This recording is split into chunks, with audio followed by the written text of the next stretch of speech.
លោកបណ្ឌិតលីរតនាកម្មវិធីបកប្រែភាសាប្រៃខ្មែរជួយសម្រួលដល់ការងារបង្រៀននិងរៀនរបស់សិស្សមានពិការភាពភ្នែកឬខ្សោយគំហើញលោកបណ្ឌិតលីរតនាប្រធានផ្នែកស្រាវជ្រាវនៃបណ្ឌិតសភាបច្ចេកវិទ្យា Digital កម្ពុជាហៅកាត់ CADT បានមានប្រសាសន៍ថាកម្មវិធីបកប្រែភាសាប្រៃខ្មែរត្រូវបង្កើតឡើងនៅឆ្នាំ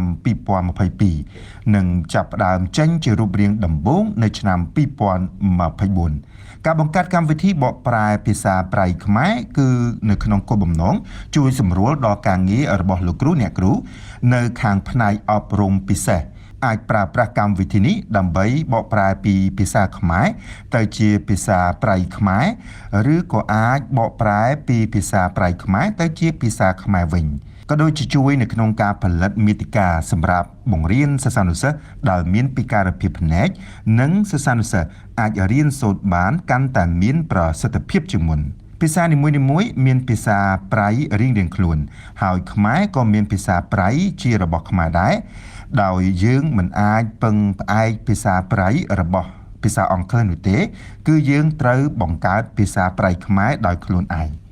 លោកបណ្ឌិតលីរតនាបញ្ជាក់បន្ថែមថាសម្រាប់ការប្រើប្រាស់កម្មវិធីបកប្រែភាសានេះគឺតាមរយៈចូលទៅក្នុង website ដើម្បីចូលទៅបកប្រែដោយគ្រាន់តែបញ្ចូលឯកសារមួយចំនួនជាភាសាខ្មែរនោះកម្មវិធីនឹងបំលែងទៅជាភាសាខ្មែរប្រៃបាន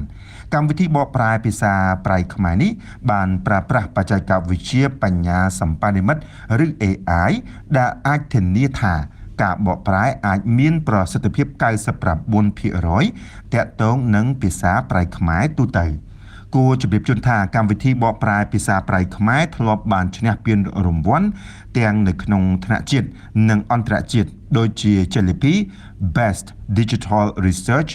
and Innovation of the Year នៅក្នុងកម្មវិធីពានរង្វាន់ Digital កម្ពុជាឆ្នាំ2024និងទទួល Jellyby Best Accessibility Award នៅក្នុងកម្មវិធី AI for Good នៃសន្និសីទបញ្ញាសម្ព័ន្ធមិត្តពិភពលោកឆ្នាំ2024នៅទីក្រុងសៀងហៃប្រទេសចិនដែលរៀបចំឡើងដោយសហភាពទូរគមនាគមន៍អន្តរជាតិហៅកាត់ថា ITU ហើយថ្មីៗនេះកម្មវិធីបកប្រែភាសាប្រៃខ្មែរជាប់ពានរង្វាន់ Digital ASEAN ឆ្នាំ2025ដែលរៀបចំនៅប្រទេសថៃក្រោមក្របខ័ណ្ឌកិច្ចប្រជុំរដ្ឋមន្ត្រី Digital ASEAN លើកទី5